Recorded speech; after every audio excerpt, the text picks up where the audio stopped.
Welcome to the Spine Center of Southeast Georgia. Today we're going to be talking with pain management doctors, Dr. Chris Bovinet and Dr. Manny Gage. Please stay tuned. It's all coming up next right here on Golden Isles TV. Hi, welcome back to Golden Isles TV. I'm your host Avery Brooks and we're here with Dr. Gage and Dr. Bovinet. How are y'all today? We're doing well, thank you. We're doing good, how are you? Good. We're here at the Spine Center of Southeast Georgia talking about pain management today. So tell me, what is pain management?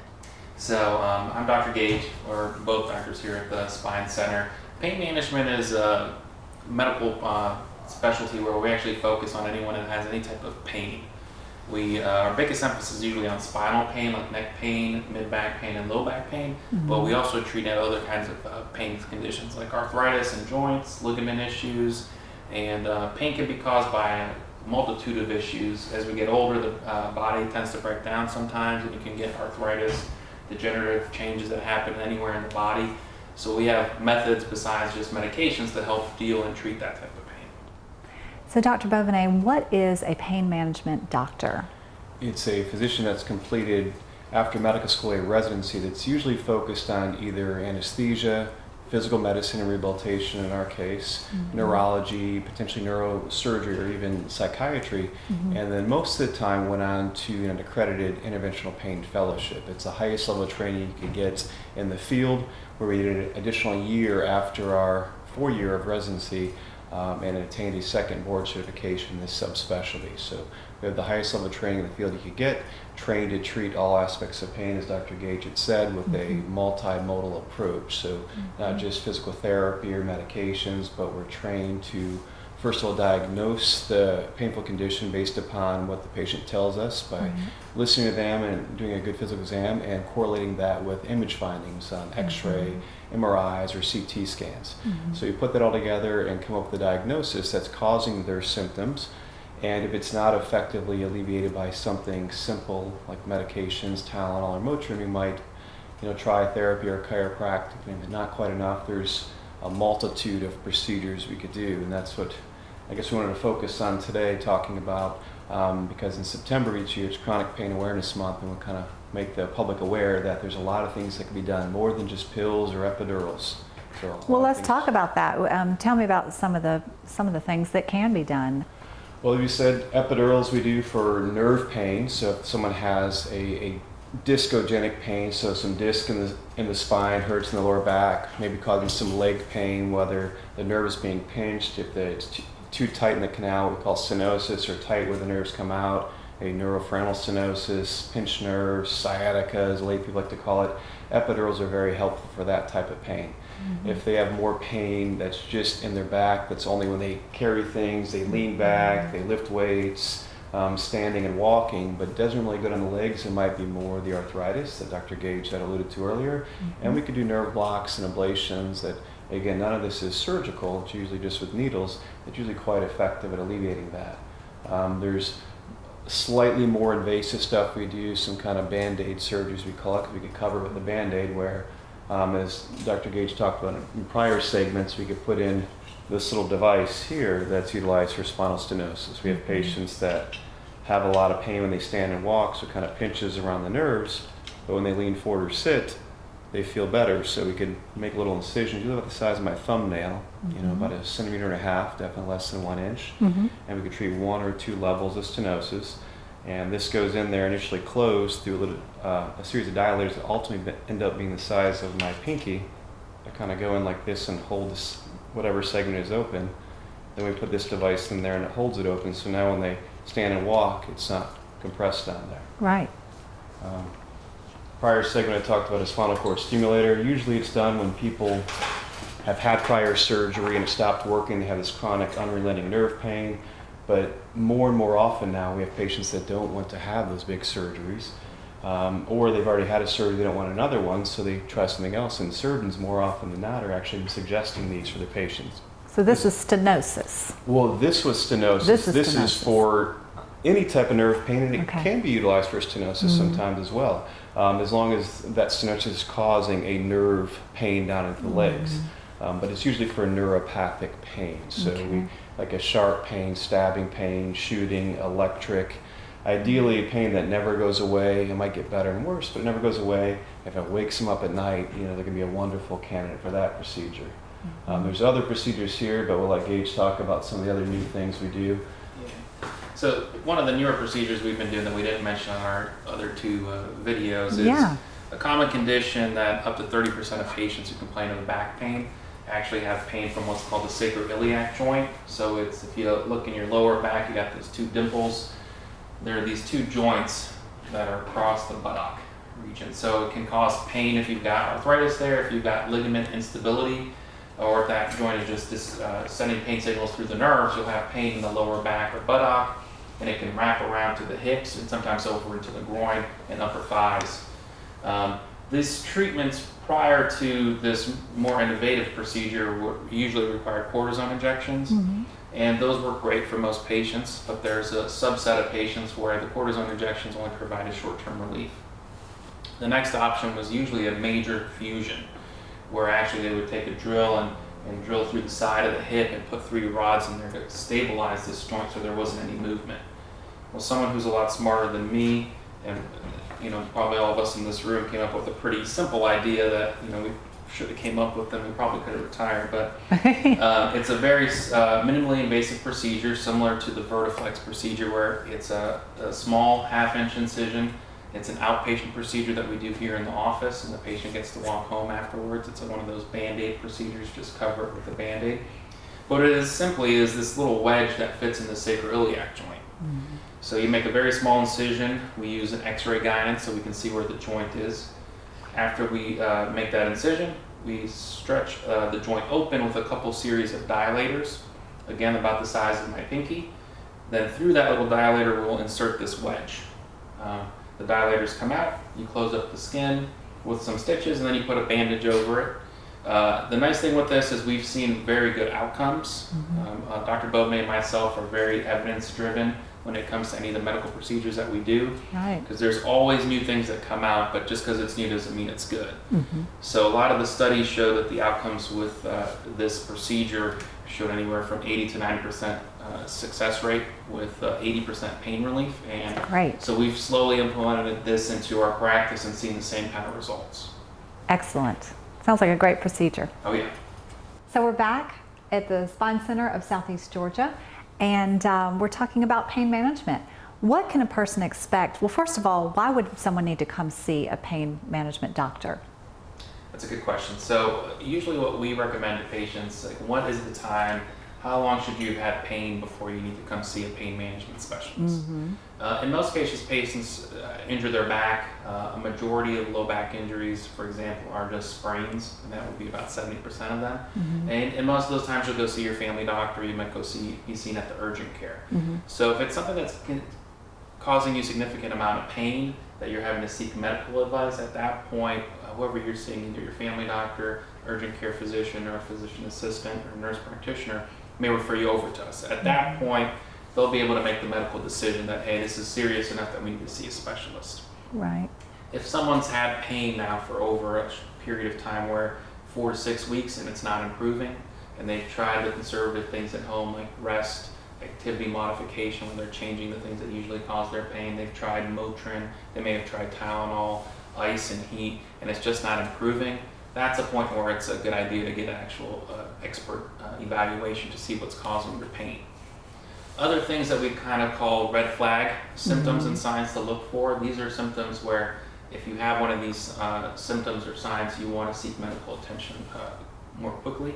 Would be if you've got shooting pain, either from the neck or from the back, shooting down one of the arms or legs. If you've got any changes in terms of bowel or bladder control, so if you have accidents, not meaning that you just can't make it to the bathroom in time as you get older, that can happen to patients, but meaning that you just had an accident and didn't even know you did.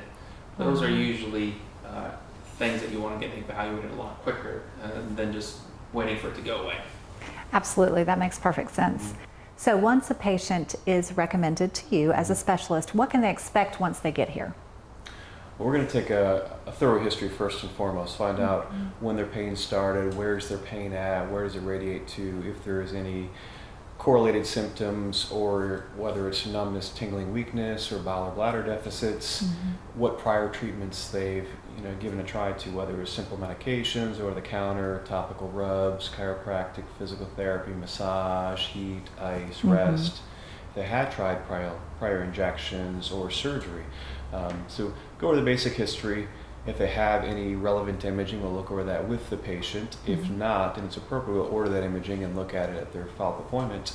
If they've had that kind of stuff and their pain has failed prior conservative care, and we find something both on exam that correlates with their history and on the imaging that could be causing their pain and that might be amenable to an injection, we might try that for them. And this is the procedure where we do that at in our sterile ASC with our trusty fluoroscope here that shows us where our needle is going, so we're not just guessing where we're doing it. We're not just doing it by feel, although I do feel it go through different tissues. We are looking the whole time using our X-ray machine. Right. So, and then if we go that route, when we see them back, we'll kind of discuss the efficacy or the response to that intervention. If it worked great, great. Enjoy your life. Call us if you ever need us. Right. If it worked great but didn't last that long, sometimes things can be repeated. And a lot of people think of all we do is pain pills or epidurals, and they know epidurals, you always get a series of 3. Most people don't necessarily need that. Most people do great with 1, but every now and then I tell patients, like we're boxing, I'm trying to knock out their pain. If I punch it and knock it down for a 4 count, but it gets back up, well then hit it again before it gets back to full strength. Right. If I punch it and knock it back and it stumbles, but I don't knock it down, well, and it's, say it's about 40% better, well, hit it again and see if you can knock it out. So sorry for the morbid there, account, but some patients seem to understand that better. We don't always, get rid of pain the first go at it. Sometimes we do. The goal is always at least 50% reduction in the bed, but secretly always hope for a lot More. better. Well, it sounds like it's a step-by-step process. Certainly. I tell patients a lot of the time, most patients who come in are dealing with chronic pain issues and pain that's been going on for months to years. So it took some time for this pain to develop and worsen. So a lot of times it can take multiple visits. It could take a few treatments to get their pain back under control. But both of our goals is to get patients back to a good quality of life and having them enjoy their daily lives without the pain. Absolutely. So we talked about there's so many procedures and it's a step-by-step process, but you also do on occasion prescribe pain medications. Tell me about that. Yes, okay. So there's a lot of focus on pain medications, especially opiates in the country, because there is what we call an opioid epidemic with record numbers of overdoses, unfortunately. So here at the Spine Center and the way that Dr. Bovinet and myself practice is we try to maximize non-opiate medications, meaning non-narcotic, non-addicting medications first. So one of the things that we would try first is with most patients just regular over-the-counter medications like anti-inflammatories. For example, that would be ibuprofen, Motrin, Aleve. We might try pain medications like Tylenol. If those medications don't work, then we can try and get more specific medications for their specific ailment. For example, patients might come complaining of diabetic neuropathy pain, which is a burning or tingling pain. In that case, we want to treat something or give them a medication that will actually treat the nerve and decrease how hyperexcitable that nerve is. So there are medications that are called gabapentin or Neurontin. A different medication like that would be called Lyrica, and those are called neuromodulators, meaning they modulate how the nerves are functioning and sending pain signals. Okay. Other patients might have a back injury or a joint injury that's causing them a lot of spasms, so we might use muscle relaxing medications. Some examples of those are baclofen, Xanaflex, tizanidine. Flexeril is a very common one that you may have had if you've ever hurt your back. And then there's multiple other medications that we can get in that are like 3rd and 4th line medications, which help with chronic pain. Those medications would be medications like Cymbalta, which is also known as duloxetine, Effexor, and then tricyclic antidepressants that has nortriptyline and Elavil, which are medications that can help with chronic pain and chronic nerve pain. So we really try to stay away from narcotics, but in some cases, pain medication is something that is required because someone may have had 4 or 5 back surgeries. They've tried to fix what's causing the pain multiple times, but what you've done to try to fix the pain, everything is stable, but you're still having the pain. So in those cases, what we try to do is start on the lowest dose of pain medication that would be needed, And then we try to closely monitor the patient as well too. We want to make sure that if there's an understanding that there is a risk with any of these pain medications, but with proper education and with our supervision, we try to make sure that none of the patients have any of this, the ugly side effects you may read about in the news. Right, so it's all monitored very closely and very specific to the pain that they're experiencing. I know pain medication can be great, like Dr. Gage was saying, in certain situations, but people are afraid sometimes to take a certain medication. They might become addicted. Tell me about that. With good reason, they should be afraid, though. There is certainly addictive potential where the government breaks medication down to their addictive nature. So back the Controlled Substance Act of 1970, the DEA came out and said Schedule I narcotics have the highest addictive potential but no medicinal value. So heroin, technically marijuana, is still a Schedule I substance at the federal level, but interestingly enough, cocaine is Schedule II. So Schedule I, highly addictive, no medicinal value, meaning we don't use it for any medicinal purposes. Schedule II is still highly addictive at some medicinal purposes. Cocaine is actually used for dry field nose surgery, interestingly enough. Oh, wow. It stops the bleeding via narrowing the blood vessels called vasoconstriction, and it has analgesic or pain relieving properties. That's why you see people in the movies, hopefully not really in person, that have been addicted to cocaine. They're using it when they withdraw, they have nosebleeds because they're used to that narrowing the blood vessels. When it abruptly stopped, they start bleeding instead of having it narrow when they're snorting it through their nose. Right. Schedule III, still addictive, not quite as habit forming as the others. That might be a lesser opiate, so would be tramadol or Butrans patch or Tylenol 3 with codeine. Getting back to that Schedule II for a second, not just cocaine, but it's also your Vicodins, your Percocet, your morphine, your OxyContin, all these strong pain pills that everybody hears about and reads about. Schedule IV, a little less addictive. Schedule V is still less addictive yet. It might be something you get at the pharmacy, but it's behind the counter. You don't need a prescription for it.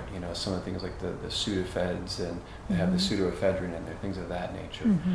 So we have to be careful with that. We have to monitor these patients. We do watch a prescription drug monitoring program, as does the DEA, as does the state, as does the pharmacist, and insurance companies are also monitoring it too, because not only is there the risk of addiction, there's also overdose, death, respiratory depression that can stop breathing.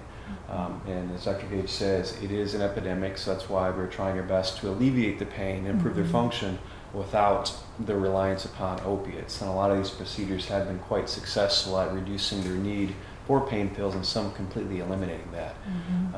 Because what we're seeing nowadays, the numbers are quite staggering. We're seeing about 195 people a day die from opiate overdose. Wow. It's basically a jumbo jet full of people dying every day. And if you think about that, when a plane crashes, it's devastating. And I don't know the numbers in that, but maybe once every 2 years we hear about that. And rightfully so, people go nuts thinking about that. But that's what happens every single day in this country. A plane goes down full of people taking opiates effectively. So we're doing our best to try and mitigate their risk and decrease their need for that. So it's not just the pain pills. We have to look at other medications that could increase their risk of overdose, whether it be like a benzodiazepine, sometimes a muscle relaxer, sometimes the gabapentin. The combination of all these meds, can be dangerous. So we try and decrease their need for that. But as far as addiction, technically it is a psychological disorder. So if someone comes in, they're a smoker, which is an addictive behavior. If they're drinking all the time or gambling, or even addicted to pornography, that's all an addiction. It's a psychological disorder. So they are at, unfortunately, higher risk potentially for abusing or being addicted to pain pills. But most everybody could get dependent upon them, which is not a psychological disorder. It's just a normal physiologic state. Like if you take a blood pressure pill every day, it lowers your blood pressure. If you suddenly stop that, your blood pressure rises because your body was dependent upon that. You weren't addicted to it. You weren't, beating the guy up down the street trying to take his blood pressure pills or going around the street corner and getting them. But for those that are doing that for pain pills, that's where that addictive behavior comes in. So it is a risk, and some people at higher risk if they have a history of legal trouble, if they have a history of addiction to other issues, if they've ever had DUIs or an AA, family members had it, things of that nature. So we have to mitigate that risk, and we do that by assessing the patient using validated scores and tests, one of which is called the SOAP-R. There's lots of different things, but they can't be held in a vacuum. You have to put them all together to mitigate that risk. But the best way to mitigate the risk is not being on them at all. Right, So, right. So once again, y'all are monitoring everything, and everything is very controlled, and try not to prescribe it if you don't have to, but even when you do, it's all under control. So thank you. certainly. So Dr. Gage, when someone does come in for a procedure, do they have to be asleep for the procedure? That's a good question. So we're able to do most of our procedures without anyone having to be put to sleep. All of our procedures are done with what's called local anesthesia, which if you've ever had a cut and had to get stitches and they numb the skin with the lidocaine, that's the part where it numbs the nerve so you don't feel the pain. So the most common, almost all the procedures that we do will actually numb the skin with lidocaine first. So you can do the procedures without having to be put to sleep. So Great. in that nature, you can actually drive yourself here. In many cases, you can drive yourself home depending on what procedure you're having done. Right. Other procedures do require a little bit of what we call light sedation, meaning that we usually give you a small IV in your arm before we bring you back for the procedure. Once we bring you back, we give you a light dose of sedation, which just kind of helps to relax you. Therefore, when we numb the skin or do the procedure, you're not jumping around. And if we're getting close to some of the spinal structures, we really want to be very precise and not injure anything. Right. But all of our procedures are at the very most light sedation or conscious sedation, which if you've ever had a colonoscopy, very similar type of sedation, meaning that you might be asleep for part of the procedure, and then when we're done, you'll wake up in the recovery room, we get you something to drink, and then you just have a family member drive you home. Great. And Dr. Bovinet, these procedures are excellent. You've got so many great models here, and we're learning about all these different wonderful procedures, but what are the risks involved? Well, anytime you do a procedure, there is a risk, and more so in untrained hands. Luckily, Dr. Gage and I, have been trained to do all these procedures and have a couple board certifications in these things. So, but anytime you poke the skin, there's a risk of infection. So we usually clean the skin at least twice with things that you only have to clean once, but the patient's worth that extra 30 seconds, an extra couple bucks for the cleansing stick, just to make doubly sure that they're not going to get that infection. So having said that, if they come in and actually have an ongoing infection or an active infection somewhere, whether it be a bladder infection or pneumonia, bronchitis, or a sinus infection, we're probably going to reschedule that procedure to another day because it increases the risk of infection locally in the spine. So outside of infection, chance of being sore when the numbing medicine wears off, that's the most common thing we might see. Not awful pain, but a little soreness. If they're taking blood thinners or a lot of anti-inflammatories like ibuprofen, Advil, Aleve, they may have a tiny bruise there. So sometimes we see that. Those are the two most common things. The bigger risks, but exceedingly rare, I don't think either one of us had it, but if you read about it in the literature and it's happened in the US, I usually explain to my patients that it might happen, although it's never happened with over 40,000 procedures that I've done personally, but it could happen, is you could poke a nerve, for example, have never caused any long-term leg pain or anything longer than a second or two if it rubs by a nerve, but that's why we use image guidance to make sure we're as far away from the important structures as possible. And we look at the MRIs and appropriate imaging beforehand so we know where we're going to place that needle. So there's a chance you could irritate some soft tissue, some muscle, tendon, ligament. Some procedure we do in the regenerative medicine realm, we actually do micro trauma on purpose to that tendon or ligament to kind of help stimulate new growth before we inject those stem cells into that area to help try and heal it. It's kind of like if you nick yourself shaving, you got a little, it stimulates the clotting cascade to form a clot there and help heal it so you get new skin underneath it. Same type of thing, we kind of do that with just tapping of the needle very lightly on the structure where a tendon or ligament might attach to bone, and then squirt the building blocks in there with the workers it needs to help re-weld down that tissue, if you will, and it can help heal it. So in that regard, you might have soreness because of soft tissue irritation. So those are typically the most common things we do that could have a risk. Like I said, the infection is a risk, never had one. Damaging a nerve is a risk, we've never had that either. With epidurals, if you go too deep, it could cause a spinal headache. depending on the age of the patient. We haven't had that. Most people associate epidurals like with women having babies. It's kind of been misnamed or a misnomer, if you will. That's more of a spinal. They're going through the epidural space, typically through the 3 layers of meninges and into the thecal sac, which is the fluid holding in the nerves so they could actually hit a nerve, because again with that they're not using an x-ray machine. You don't want to take an x-ray of the mother and the baby. And they're putting all that numbing medicine in there to kind of make it so you're paralyzed for a while, less likely to feel the baby. I know it still hurts when they have the epidural. I'm not discounting that at all. But they can't feel things as much, they can't move things as much. So that doesn't really happen with the epidurals the way we do them, because we actually stop in the epidural space. We don't go through deeper into that intrathecal space. But there's a risk if you did go way too deep, that could happen. So there's always a chance of nerve damage or technically paralysis. We have to explain that these things could happen, although they haven't happened here and haven't happened with us doing them, but there's always that exceedingly small chance. Right, absolutely. So Dr. Bovinet, sometimes the pain is really bad and some days it's not so bad. Why would a patient experience pain worse some days than others?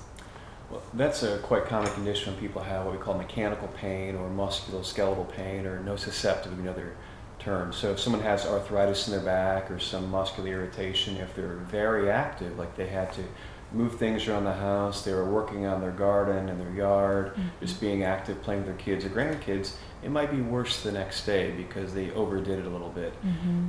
Versus the next day, if they just went to the movies, laid around the house, chilled out in the pool, they were relaxing a lot, it might not be as bad, because the pain could come and go, it could get better and worse based upon the activity. So if you have arthritis in your knees or your back and you stand and walk all day long, at our shrimp and grits festival or things of that nature, the Stubali, things are going to hurt the next day, and quite possibly just later that day.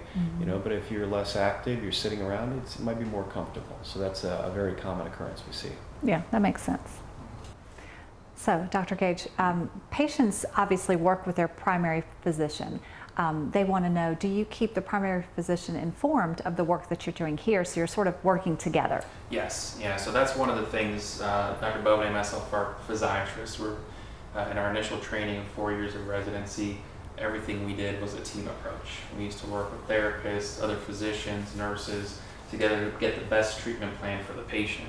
So what we do is when a patient first comes in for their first appointment, we see who referred the patient to us. If they were referred by a provider or another physician, we'll make sure that that physician or provider gets a note and knows exactly what we did at that visit and what the plans are.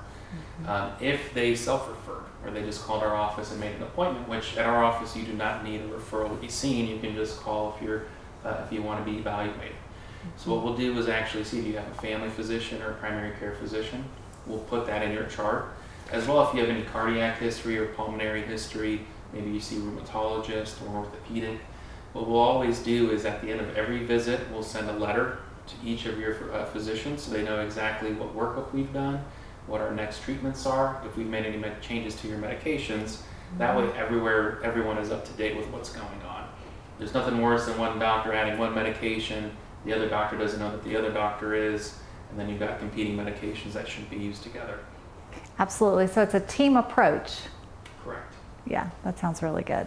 So what's the best way for someone to get in touch with your office? Well, we have a phone number that they could call that's directly to our new patient coordinator. It's listed here on the screen. They could call that number, and Michelle will be happy to take in all their information, get their insurance information, because we do accept most all insurance plans. And then we'll set up an appointment at their next available appointment that works with their schedule. Great. Well, once again, this has been excellent information. Thank you so much for your time today. We really appreciate all of your knowledge and expertise. And Thank you for having us. You're welcome. Thank you.